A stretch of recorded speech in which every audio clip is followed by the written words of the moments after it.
Hello my dear students, welcome to my channel. मैं कुछ दिनों से नोटिस कर रही हूँ कि आप लोग मेरे वीडियोस देख तो लेते हैं लेकिन सब्सक्राइब करना भूल जाते हैं। अब जल्दी जल्दी जाओ और मेरे चैनल को जल्दी जल्दी सब्सक्राइब करो और शेयर करना भी मत भूलना।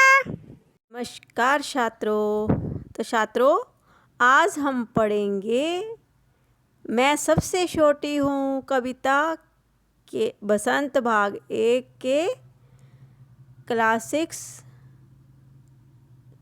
MCQ, very important MCQ for your exam. तो डियर स्टूडेंट, शुरू करते हैं।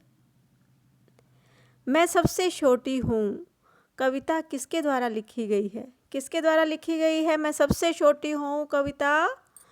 जल्दी बताओ, जल्दी सोचो। विष्णु प्रभाकर द्वारा, गुणांकर मूल्य द्वारा या सुमित्रा नंदन पंत द्वारा या फिर भगवती चरण उपाध्याय द्वारा? कौन है इसके लेखक या कवि? मैं सबसे छोटी हूँ कविता के कवि कौन है? सुमित्रा नंदन पंत।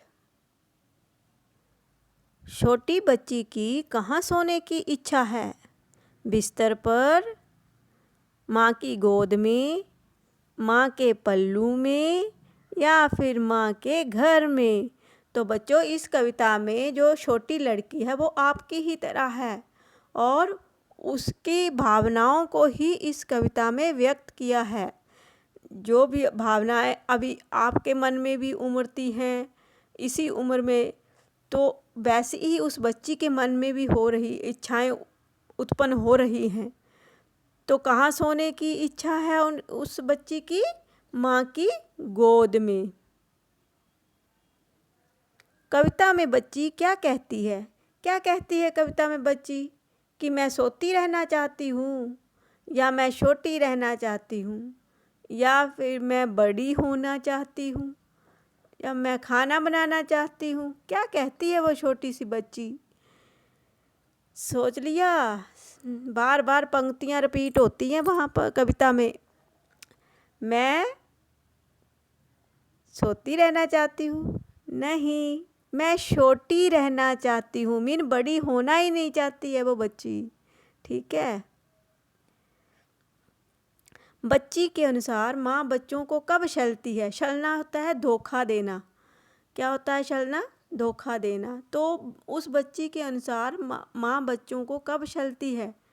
रोने पर, जब बच्चे रोते हैं, या बड़े होने पर, या फिर सो जाते हैं बच्चे, या फिर छोटे होने पर?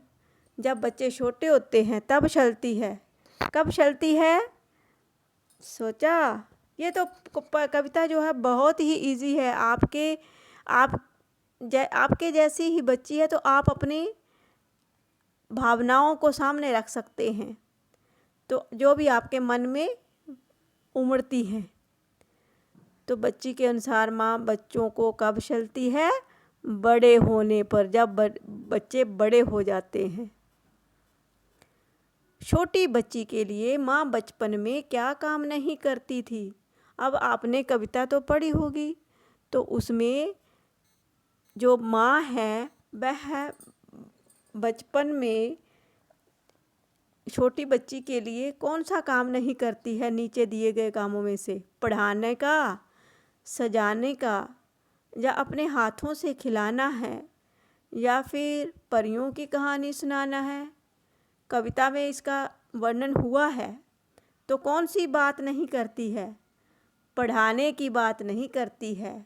ठीक है बच्चों, क्योंकि वो अपने हाथों से सजाती भी है, नहलाती धुलाती है, खाना खिलाती है ना, परियों की कहानी भी सुनाती है। तो पढ़ाने की बात नहीं आई है कविता में कहीं भी।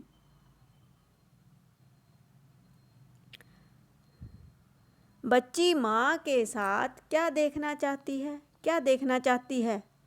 बच्ची माँ के साथ क्या देखना चाहती है? तारे, सूर्यास्त, चंद्रोदय या सूर्योदय? क्या देखना चाहती है बच्ची? चंद्रोदय। तो बच्ची माँ के साथ चंद्रोदय देखना चाहती है। सबसे छोटी होने की कामना क्यों की गई है? कविता में सबसे छोटी होने की कामना क्यों की गई है? सदा माँ के साथ रहने के लिए, डर से बचने के लिए, या अपनी जिम्मेदारियाँ ना संभालने के लिए, या सदा सुरक्षित रहने के लिए? किस लिए छोटी बच्ची ये कामना कर रही है? क्योंकि उसके मन में रहता है कि वह सदा अपने माँ के साथ ही रहे। बच्चे किसके साथ रहने के लिए बच्चे किसके साथ रहने के लिए बड़े नहीं होना चाहती? किसके साथ रहने के लिए बच्ची आएगा यहाँ पर, ये भी मिस्टेक है। बच्ची किसके साथ रहने के लिए बड़ी नहीं होना चाहती? माँ के साथ, पिता के साथ, दादा दादी के साथ रहना चाहती है वो, या दोस्त के साथ? तो वह बड़ी नहीं होना चाहती। किसके साथ रहना चाहती है? सभी बच्चों का आंसर सही है, माँ के साथ रहना चाहती है। आप लोग भी अपनी माँ के साथ रहना पसंद करते हैं कि नहीं करते हैं? मुझे तो लगता है कि सभी अपनी माँ के साथ ही रहना पसंद करते होंगे।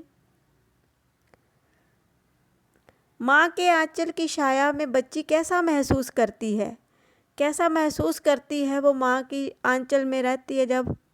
भयभीत मीन डरती है, या घबराती है, या उदास रहती है, या निर्भय होता है, बिना डर के रहती है, या फिर उपयुक्त में से कोई नहीं, ऊपर लिखे ऑप्शन में से कोई नहीं? सोचा आपने? माँ के आंचल की छाया में बच्ची कैसा महसूस करती है? वह निर्भय होकर रहती है, मीन बिना डर के। आप भी अपनी माँ के साथ बाहर निकलते होंगे तो आपको डर नहीं लगता होगा ना किसी भी चीज़ का। उसी प्रकार बच्ची भी अपनी माँ के आंचल में निर्भय होकर रहती है, उसको फील होता है, महसूस होता है, बिना डर के रहती है। बड़ी बनने का क्या नुकसान है? अब क्या नुकसान और फ़ायदा हो सकता है? जब हम छोटे होते हैं तो फ़ायदा क्या होता है, जब बड़े होते हैं तो नुकसान क्या होता है? बड़ी बनने का क्या नुकसान है उसको? क्या नुकसान है? बड़ी होने पर शादी कर दी जाती है, बड़ी होने पर कोई खिलौना नहीं देता, या फिर बड़ी होने से माँ का साथ नहीं रहती, माँ बड़ी होने से माँ साथ नहीं रहती, या फिर बड़ी होने पर कोई जन्मदिन नहीं मनाता। तो क्या नुकसान होता है बच्ची को? तो बच्ची को नुकसान होता है कि जब वह बड़े हो जाते हैं तो उनको माँ साथ नहीं रहती, उनके साथ माँ नहीं रहती है, क्योंकि वो अपने कामों में लगी रहती है और आपको अपने काम करने होते हैं। प्यारे बच्चों, जिन्होंने मेरे चैनल को अभी तक सब्सक्राइब नहीं किया है, मेरे चैनल को सब्सक्राइब कर दें ताकि आपको मेरे आने वाले वीडियो का नया नोटिफिकेशन मिल सके। लाइक और शेयर भी जरूर कर देना।